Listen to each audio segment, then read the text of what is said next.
क्या आपने कभी सोचा है, अगर देश का पेट भरने वाला किसान सिर्फ एक महीने के लिए अपना अनाज मंडियों में ले जाना बिल्कुल बंद कर दे तो क्या होगा।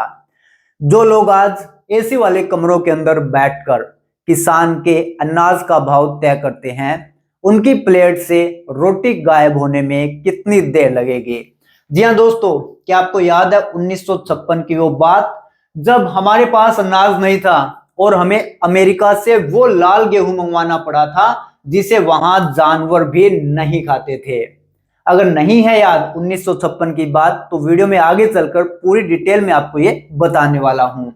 आज 2026 में हम आत्मनिर्भर हैं, हमारे जो गोदाम है वो अनाज से भरे पड़े हैं, लेकिन ये गोदाम किसने भरे? किसान की मेहनत और किसान के पसीने ने। लेकिन उसके बाद भी आज वही किसान जब अपने हक के लिए ऑनलाइन पोर्टल, सर्वर एरर और गिरदावरी के चक्कर काटता है तो उसका सब्र बिल्कुल टूट जाता है।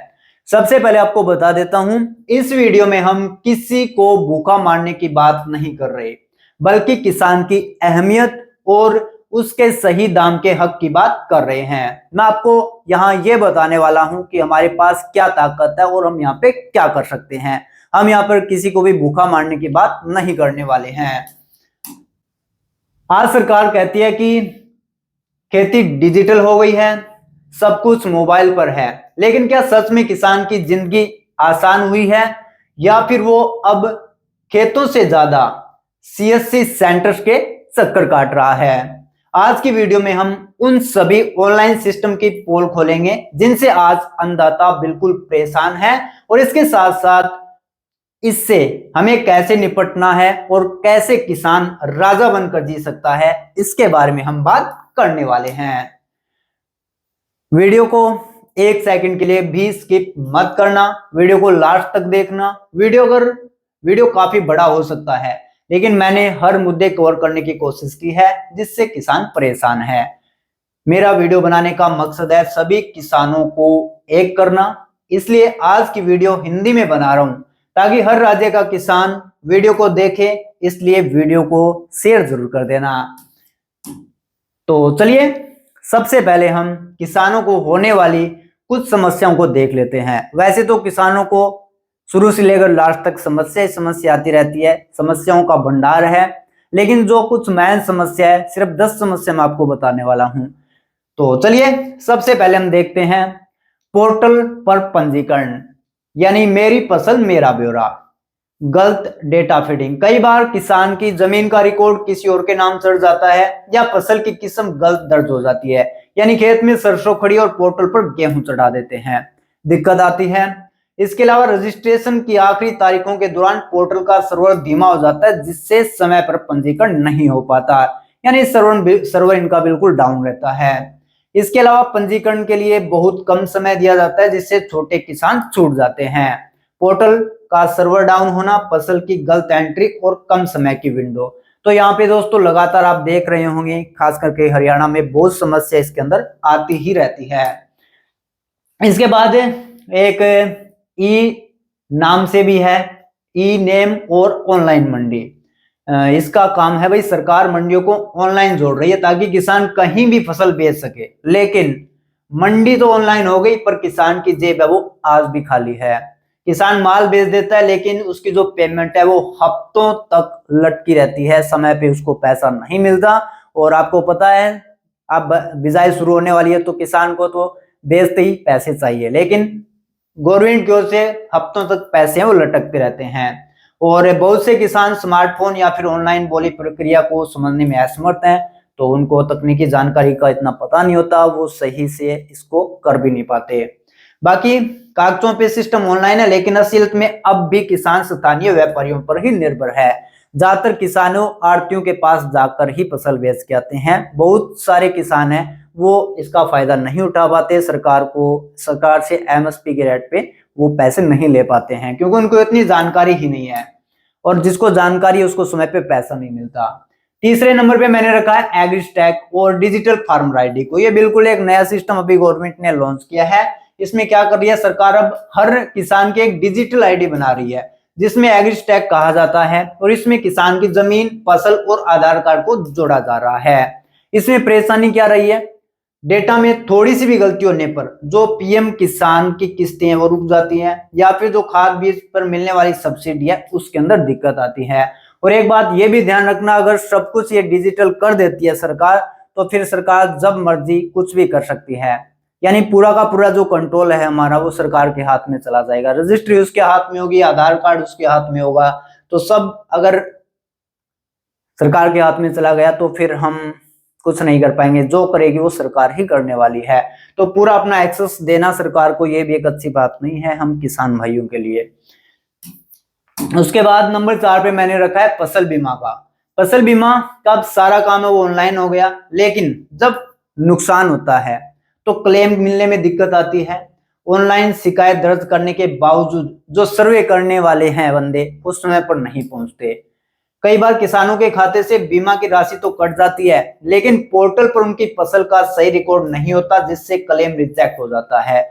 बहुत ही कम चांस होते हैं कि सही से जो क्लेम है वो किसान भाइयों को मिल जाए। ज्यादातर इसके अंदर जो दिक्कत है वो आती रहती है। प्रीमियम ये पूरा काटते हैं, लेकिन पैसा बहुत ही कम किसानों को मिल पाता है। और अभी देखा था हरियाणा के अंदर तो बहुत ही कम पैसे आए थे, नुकसान बहुत ज्यादा हुआ था और वहां पे हंगामे भी हुए, लेकिन कोई किसी की नहीं सुनने वाला। तो यहाँ पे भी काफी ज्यादा दिक्कत आ रही है पीएम फसल बीमा योजना में भी। अब खाद और बीज की देखते हैं। इसमें ऑनलाइन ट्रैकिंग, खाद और बीज के वितरण को ऑनलाइन कर दिया गया है पीओएस मशीनों के जरिए। अब समस्या क्या आ रही है, फिंगरप्रिंट न मिलना। कई बार फिंगरप्रिंट है वो नहीं मिलते हैं, या फिर कई बार इंटरनेट सही से नहीं होता, जिसकी वजह से लाइनों में खड़े किसानों को समय पर यूरिया और डीएपी नहीं मिल पाती। यूरिया और डीएपी के बारे में आपको बताने की जरूरत नहीं है, चाहे कोई भी स्टेट हो, कोई भी राज्य हो, हर जगह पे इसकी किल्लत रही है। लंबी लंबी लाइन लगी है, 3 बजे किसान आके खड़ा होता है और शाम को 5 बजे वो बोलते हैं कि अब आपको खाद नहीं मिलने वाली, टाइम खत्म हो गया है। तो बहुत सारे किसान ऐसे होते हैं पूरे दिन खड़े रहते हैं, उनको खाद नहीं मिलती, तो दिक्कत लगातार आती ही रहती है। तो ये भी कोई खास यहाँ पे सक्सेस नहीं हो पाया है। इसके बाद है एक स्कीम है ई क्षतिपूर्ति पोर्टल। इसमें क्या होता है, फसल खराब होने पर, जैसे अगर ओलावृष्टि हो जाती है, ज्यादा बारिश हो जाती है, तो उसकी वजह से मुआवजा पाने के लिए किसानों को खुद ऑनलाइन आवेदन करना पड़ता है। इसमें परेशानी क्या आती है, पोर्टल है वो समय पर नहीं खुलता, या फिर सर्वर जाम रहता है। अगर किसान समय सीमा होती है भाई इसकी 72 घंटे, नुकसान होने के 72 घंटे के अंदर आपको इसमें आवेदन करना पड़ता है।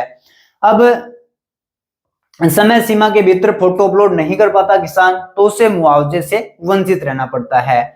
ओलावृष्टि और बारिश के बाद किसान अपना खेत संभाले या फिर 72 घंटे के अंदर फोटो खींचकर पोर्टल पर अपलोड करे, और कई बार नेटवर्क खराब रहता है, उसकी वजह से जो टाइम है वो निकल जाता है और सही से किसान है उससे मुआवजा वो नहीं ले पाते। और लगभग 90% में यही होता है, बहुत कम लोगों को इसको मतलब जो भी बारिश ओलावृष्टि से नुकसान होता है उनको सही मुआवजा नहीं मिल पाता है। उसके बाद आता है अपना पीएम किसान। इसके अंदर प्रधानमंत्री किसान सम्मान निधि की किस्तें पाने के लिए ई केवाईसी को बिल्कुल अनिवार्य कर दिया है। इसमें परेशानी क्या रही है, बहुत से बुजुर्ग किसानों के फिंगरप्रिंट है वो मैच नहीं होते, और या फिर उनके आधार कार्ड से मोबाइल नंबर लिंक नहीं होते। इस वजह से उनकी जो 2000 वाली किस्त है वो रुक जाती है, जिसकी वजह से हजारों किसानों की किस्तें रुक गई है। जब भी किस्त आती है तो बहुत भाइयों के कमेंट आते हैं कि भाई मेरे नहीं आए, मेरे भी नहीं आए, मेरे भी नहीं आए, तो बहुत बार ये दिक्कत देखने को मिल रही है। इसके बाद आता है सोलर पंप और कृषि यंत्रों पर सब्सिडी। सोलर पंप या फिर ट्रैक्टर, एपी सीडर जैसे यंत्रों पर सब्सिडी के लिए ऑनलाइन लॉटरी सिस्टम और आवेदन होता है। अब परेशानी ये आ रही है कि आवेदन करने के लिए सीएससी केंद्रों के चक्कर काटने पड़ते हैं। टोकन सिस्टम में पारदर्शिता की कमी के कारण छोटे किसानों को अक्सर नंबर ही नहीं मिल पाता है। इसके बाद नंबर 9 पे मैंने रखा है ऑनलाइन गिरदावरी। अब पटवारी खेत में जाकर मैनुअल रजिस्टर भरने की बजाय मोबाइल ऐप के जरिए डिजिटल गिरदावरी करते हैं। परेशानी क्या रही है, सैटेलाइट इमेजिंग या फिर ऐप में तकनीकी खराबी के कारण कभी कभी खेत में खड़ी फसल और ऑनलाइन रिकॉर्ड में अंतर आ जाता है। इससे मंडी में फसल बेचते समय मिसमैच की समस्या खड़ी हो जाती है। ऑनलाइन गिरदावरी में बहुत घोटाले भी होने लग गए हैं, इसकी मैं एक अलग वीडियो भी आपको बना के दे सकता हूँ, वो कि आगे हम बात करने वाले हैं। अब नंबर 10 पे मैंने रखा है उर्वरक की पीओएस मशीनें। यूरिया और डीओपी की बोरियां आधार कार्ड और अंगूठा लगने के बाद ही मिलती हैं। इसमें परेशानी यह आती है कि सर्वर डाउन होने या अंगूठा न आने पे खाद की किल्लत के कारण किसानों को घंटों इंतजार करना पड़ता है, जिससे उसका खेती का काम है वो प्रभावित होता है।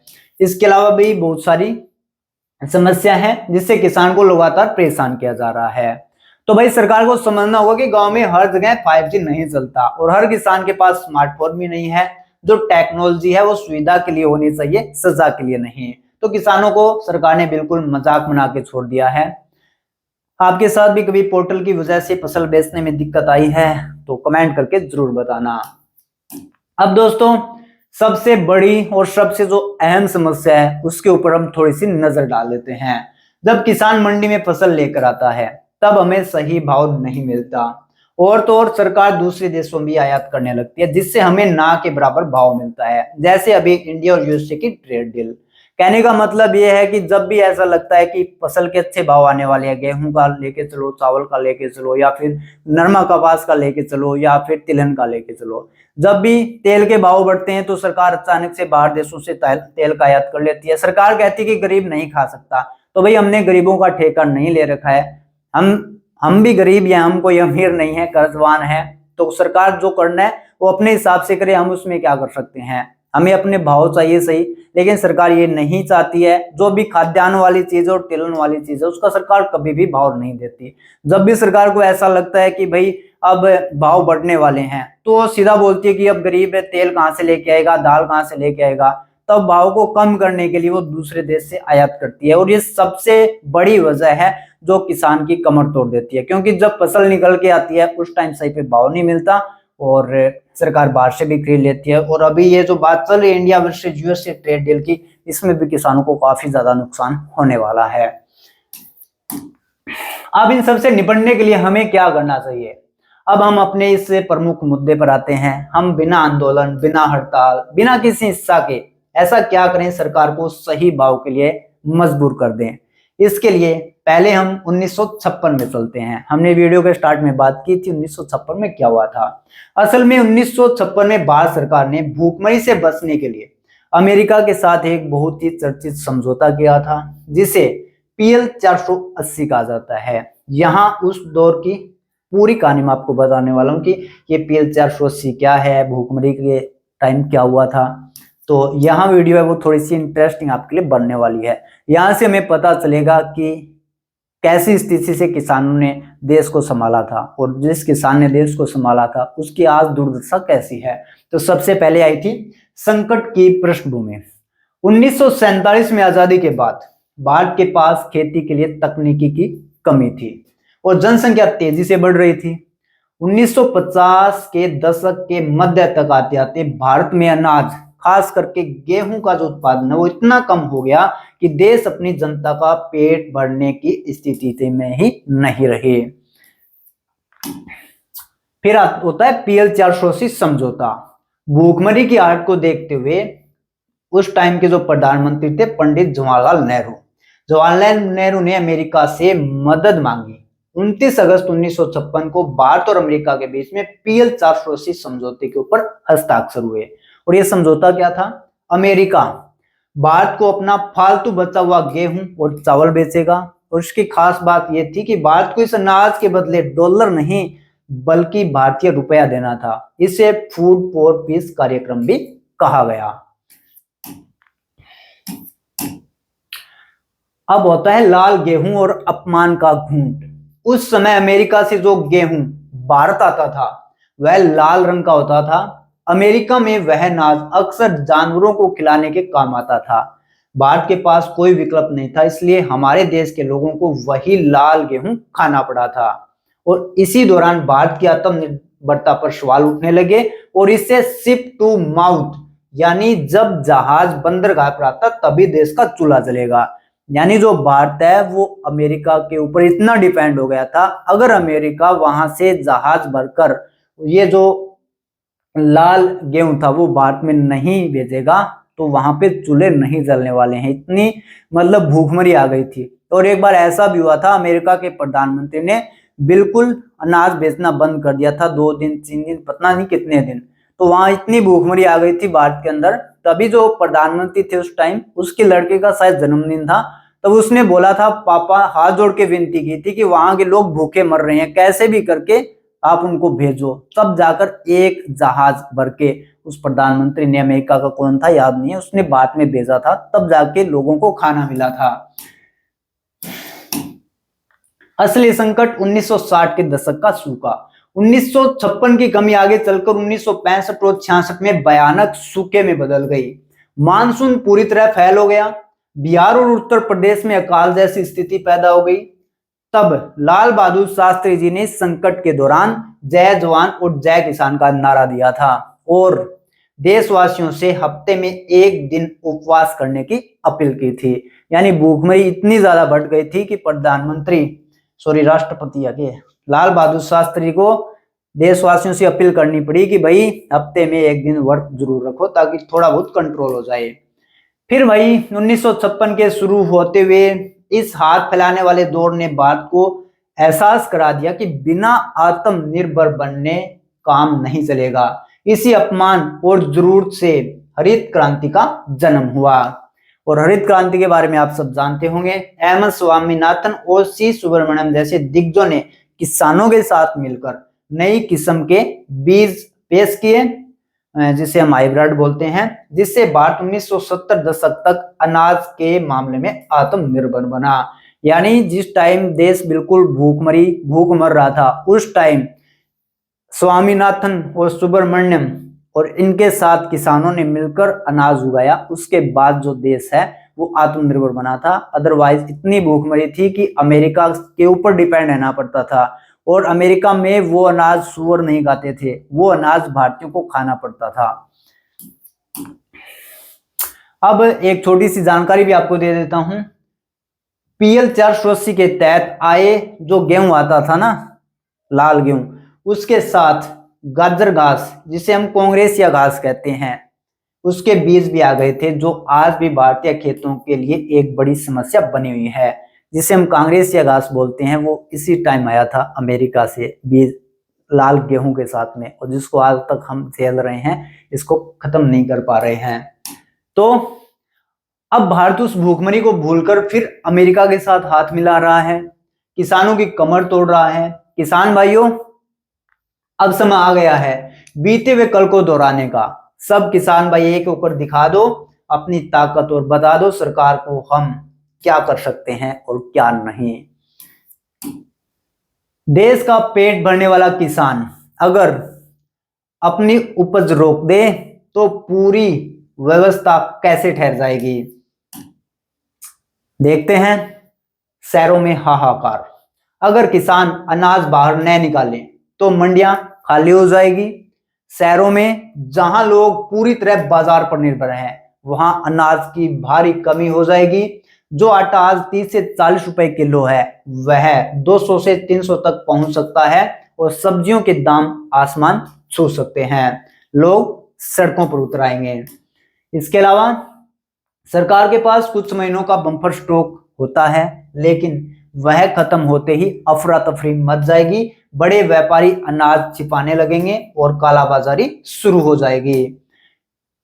अर्थव्यवस्था का पहिया रुक जाना। भारत की जो GDP है उसका बड़ा हिस्सा कृषि से आता है। अगर किसान अनाज नहीं बेचेगा तो ट्रांसपोर्ट, मिलें और खाद्य प्रसंस्करण उद्योग यानी फूड इंडस्ट्रीज बंद हो जाएगी और जो लाखों लोग हैं वो बेरोजगार हो जाएंगे। सरकार पर दबाव। जब शहरों में जनता को खाना नहीं मिलेगा तो सरकार पर भारी दबाव बनेगा। ऐसे में सरकार को किसानों की मांगे मानने के लिए मजबूर होना पड़ेगा।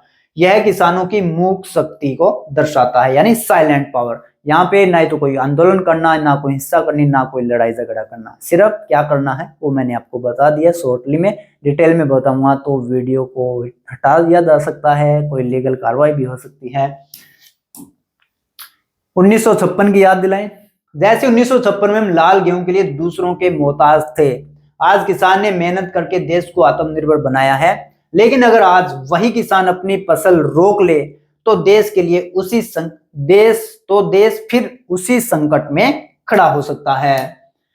दुनिया की हर मशीन तेल से चलती है, लेकिन इंसान के शरीर की मशीन किसान के अनाज से चलती है। जिस दिन यह अनाज रुक गया, उस दिन दुनिया की तरक्की भी रुक जाएगी। यह वीडियो किसी को डराने के लिए नहीं, बल्कि किसान की मूक शक्ति को याद दिलाने के लिए है। सरकार को समझना होगा कि किसान सिर्फ एक वोट बैंक नहीं है, वो इस देश की रीढ़ की हड्डी है। अगर किसान परेशान रहा और उसने अपनी उपज रोक ली, तो पूरा सिस्टम है वो हिल जाएगा। किसान भाइयों, अपनी ताकत को पहचानो। जब तक हम एक नहीं होंगे, तब तक हमारी बात नहीं सुनी जाएगी। इस वीडियो को इतना शेयर करो कि हर उस दफ्तर तक पहुंचे जहां किसानों की किस्मत के फैसले होते हैं। और कमेंट में जय जवान जय किसान जरूर से लिखें। किसान भाइयों, मैं नहीं चाहता कि एमएसपी के लिए लड़ें, क्योंकि हमारा अनाज एमएसपी पर अगर बिक भी गया तो भी हमारे आधे खर्चे भी पूरे नहीं होंगे, क्योंकि हर दुकान वाला, हर व्यापारी, हर उद्योगपति महंगाई के हिसाब से अपने भाव तय करता है। तो उस महंगाई से निपटने के लिए उन्हीं के हिसाब से चलना होगा। आप मेरी बात समझ रहे हो कि नहीं समझ रहे हो? हम एमएसपी करते रहते हैं, और जो चीज हम खरीद रहे हैं उसके भाव हर साल बढ़ रहे हैं, चाहे खाद बीज हो या पेट्रोल डीजल हो, चाहे बच्चों की शिक्षा हो या फिर दवाइयां हो। कहने का मतलब है, अगर एमएसपी हमें मिल भी जाए तो भी हम कर्जवान ही रहेंगे। अभी एग्जाम्पल के लिए दोस्तों मैं आपको बता देता हूँ एक बात, क्योंकि एमएसपी अगर हमें 3,000 में गेहूं अगर बिक भी जाती है, लेकिन अभी महंगाई जिस हिसाब से बढ़ रही है, पेट्रोल डीजल महंगा हो रहा है, ये हर साल महंगा होता है, लेकिन एमएसपी को थोड़ी सी बढ़ाते हैं।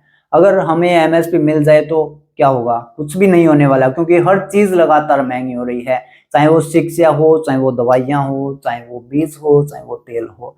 शिक्षा से याद आया, अगर आपके बच्चे स्कूल में पढ़ रहे हैं और आपको स्टेशनरी का सामान चाहिए, चाहे नोटबुक हो, चाहे पेन हो, चाहे ड्राइंग सामान हो, तो आपके भाई की शॉप है भादरा के अंदर।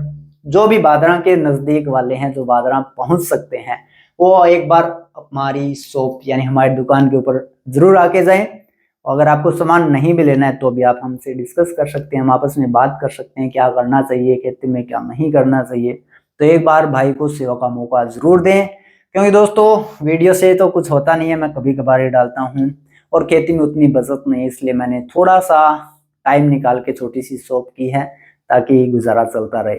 तो ये अपने छोटे भाई को एक बार मौका जरूर दें। स्टेशनरी का जो भी आपको सामान चाहिए, आप अगर अपने नाम की नोटबुक बनवाना चाहते हैं या फिर कोई भी सामान चाहते हैं, तो आप संपर्क कर सकते हैं, ऑनलाइन भी आप मंगवा सकते हैं। तो अभी बढ़ते हैं आगे। मैं चाहता हूं कि एमएसपी की लड़ाई न लड़े, हम कोई माल मंडी में न लेके जाएं। एमएसपी से कुछ नहीं होने वाला है, दुनिया एमएसपी के लिए लड़ रही है। अगर सरकार मांगे मान भी ले तो भी उसमें ज्यादा फायदा नहीं होने वाला है, क्योंकि महंगाई है वो लगातार बढ़ने वाली है। डिटेल में मैं आपको एमएसपी को लेकर बाद में बताने वाला हूँ। अभी हमें क्या करना चाहिए, हालांकि ऐसा होना उतना मुश्किल भी नहीं है, आसान भी नहीं है, लेकिन क्या हो कि हम दूसरों को कंपटीशन दे पाए, उसके लिए मैं एक छोटा सा सजेशन आपको देने वाला हूँ।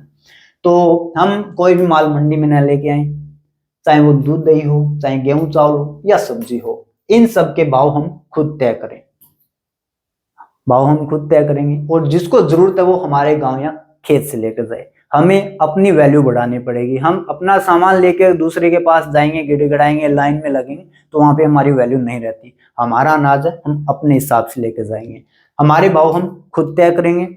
जिसमें बिजाई में कितना खर्चा आया था, और उसमें जो भी प्रोसेसिंग हुई है, अनाज को घर आने तक कितना ट्रैक्टर का खर्चा आया, कितना मशीनरी का आया, कितना लेबर का आया, कितने की खाद लगी, कितने का बीज लगा, और हमारी जो मजदूरी है वो कितनी लगी।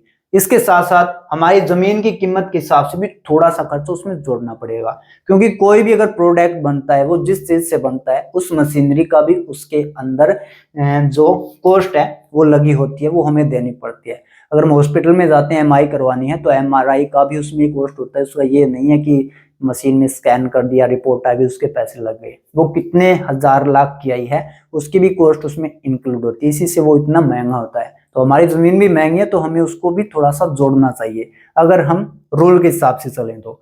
हालांकि थोड़ा सा मुश्किल हो जाता है, लेकिन नामुमकिन नहीं है। अगर दुनिया एक हो रही है, तो किसान भी अगर एक हो जाए तो ये किया जा सकता है। जैसे सरकार एमएसपी तय करती है कि भाई इतने पे हम लेने वाले हैं, वैसे हम खुद अपनी फसल के कम से कम भाव तय करेंगे, ज्यादा नहीं कम से कम।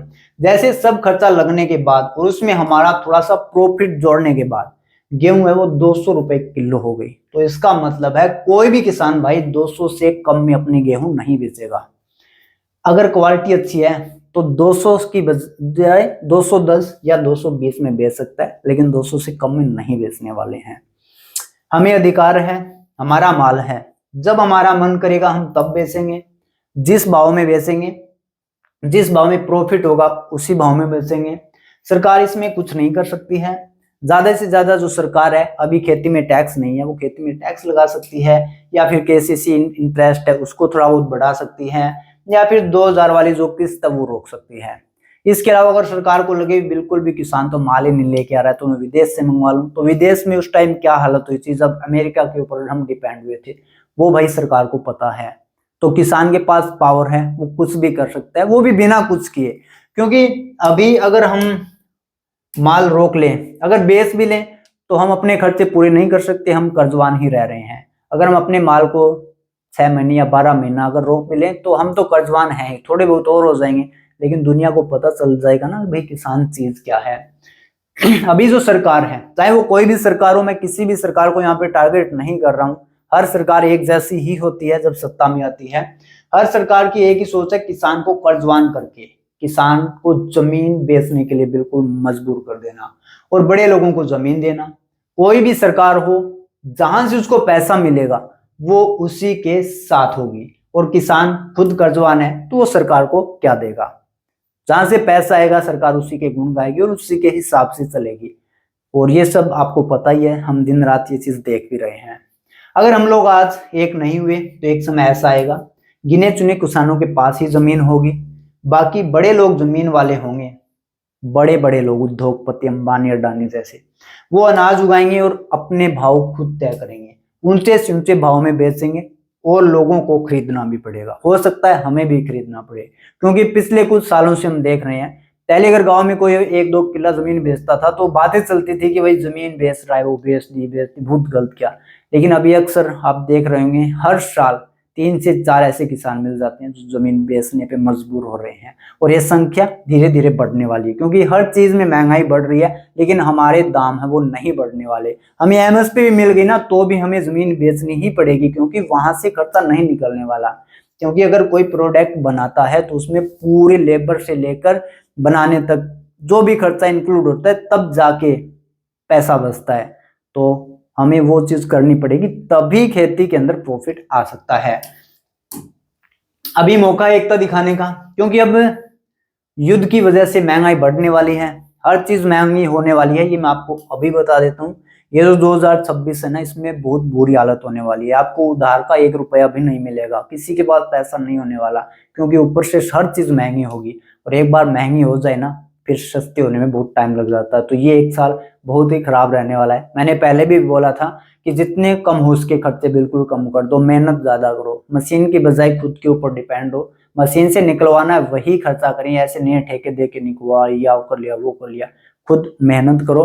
क्योंकि अभी इस साल बचाया हुआ पैसा ही आपको बचाने वाला है। बाहर से आपको ना ही तो कुछ उधार सामान मिलेगा, ना ही उधार पैसे मिलेंगे, क्योंकि महंगाई इतनी अभी बढ़ सकती है जिस प्रकार के हालात चल रहे हैं। तो किसानों, अगर किसान एक होकर अनाज रोक ले तो सबको समझ आ जाएगा कि किसानों को अन्नदाता क्यों कहा जाता है और वो क्या कर सकता है। तो किसान भाइयों, अगर राजा बनकर जीना है तो दिखा दो अपनी ताकत, और अगर गुलामी करनी है तो करते रहो गुलामी, बने रहो कर्जवान। कोई सरकार हमारी नहीं सुनने वाली, कोई भाव नहीं मिलने वाला, कोई हमारा कर्जा माफ नहीं करने वाला, और ना ही कोई फरिश्ता आपको बचाने आएगा। ये लड़ाई खुद की है, खुद को आगे आना पड़ेगा। कोई मुश्किल काम नहीं है, बस मिलकर एकता दिखानी है। मेरी वीडियो कभी भी डिलीट हो सकती है, अगर वीडियो वायरल हो जाती है तो लोगों की नजरों में आ जाएगी, सरकार की नजर में भी आ सकती है, तो मेरा चैनल भी उड़ सकता है। इसलिए मैं चाहता हूं कि यूट्यूब, फेसबुक क्रिएटर जो सच में किसानों का भला चाहता है वो किसान एकता पर वीडियो बनाएं, ज्यादा से ज्यादा पोस्ट करें, किसान एकता को इतना वायरल कर दो, Facebook, YouTube, WhatsApp, Twitter, Instagram, हर जगह किसान एकता दिखनी चाहिए, क्योंकि किसानों को एक करना बहुत ज्यादा जरूरी है। वीडियो बहुत मेहनत से और बड़े जोखिम के साथ बना रहा हूँ, क्योंकि ऐसे वीडियो से मुझे हमेशा के लिए यूट्यूब, फेसबुक से बाहर किया जा सकता है, क्योंकि सरकार मानती है कि ये एक भड़काऊ काम कर रहा है, तो ऐसे क्रिएटर को बाहर फेंक दिया जाए। जितने भी भाई वीडियो देखें सब लाइक और शेयर कर दें, और कमेंट में किसान एकता जरूर लिखें। तो वीडियो कैसी लगी कमेंट करके जरूर बताना। पसंद आई है तो वीडियो को मैंने बोल दिया लाइक कर देना, शेयर कर देना, कमेंट में किसान एकता जिंदाबाद जरूर लिख देना। तो सभी भाइयों का वीडियो देखने के लिए बहुत बहुत धन्यवाद। चैनल को सब्सक्राइब नहीं किया तो सब्सक्राइब भी कर लेना, और अपनी दुकान के ऊपर भी एक बार विजिट जरूर करना, जो भाई बादरा के आसपास से बिलोंग करते हैं। तो एक बार फिर सभी किसानों को विकास भाई की राम राम। जय जवान जय किसान।